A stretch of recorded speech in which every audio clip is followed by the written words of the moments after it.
কয় টাকা সংগ্রহ করা হয়েছে, 3টা থেকে 5টা পর্যন্ত কয় টাকা সংগ্রহ করা হয়েছে, প্রত্যেক 2-4 ঘন্টা পর পর কিন্তু আপডেট দিচ্ছিলাম।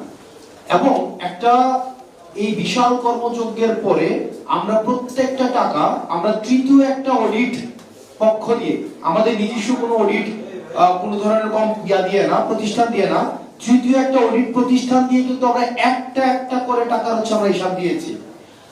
আমাদের এই যে সার্বিক মিডিয়া বাস্তবতায় যেটা হয়েছে, নেতিবাচক সংবাদের প্রচারটা যেভাবে প্রসার হয়, একটা ইতিবাচক খবরটা সেভাবে প্রচারিত হয় না।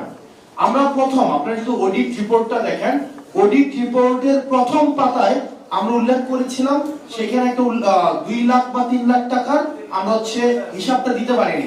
অর্থাৎ আমাদের লিমিটেশনসটা আমরা প্রথম পেজে আমরা লিখেছি যে এই অডিট রিপোর্টে আমরা 2 লাখ বা 3 লাখ, আমার নির্দিষ্ট ফিগারটা মনে নেই, আর বাকি যে 16 কোটি বা 15 কোটি টাকার প্রত্যেকটা রিসিপ্ট সহ আমরা এই অডিট, আপনার রিপোর্টটা চাইলে এখনো আপনারা দেখতে পারেন।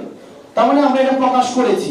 তখনকার সময় আমরা দেখেছি মিডিয়া ট্রায়াল হয়েছে, তখন থেকে শুরু করে এখনো পর্যন্ত কিন্তু এই জাস্ট 2 দিন আগে বা 3 দিন আগে আমরা দেখেছি যে আমাদের দলের প্রধানকে নিয়ে আমরা মিডিয়া ফ্রেমিং করার চেষ্টা করা হয়েছে। এগুলোর ঊর্ধ্বে কিন্তু আমরা কেউই না।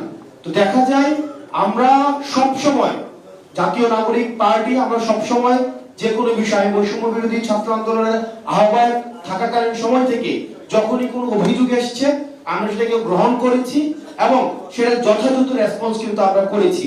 সেটির ধারাবাহিকতায় আমরা এখনো বিশ্বাস করি জাতীয় নাগরিক পার্টি আমরা প্রত্যেকটি অর্থের আমরা স্বচ্ছতা নিশ্চিত করব এবং আমরা আপনাদের সব মিডিয়ার সামনে আহ্বান জানাচ্ছি যে এই অর্থনৈতিক যে ধরনের অপপ্রচার করা হচ্ছে, অর্থনৈতিক যে ধরনের ব্লেমগুলো দেওয়া হচ্ছে, আমরা বলবো আপনারা বিদ্যমান যেই আইনগত যে ব্যবস্থা আছে, বিদ্যমান যেই আপনার আইন শৃঙ্খলা বাহিনী আছে, আপনারা যথাযথ প্রক্রিয়ায় আপনাদের সুনির্দিষ্ট যদি কোনো অভিযোগ থাকে আপনারা সেখানে অভিযোগ করুন।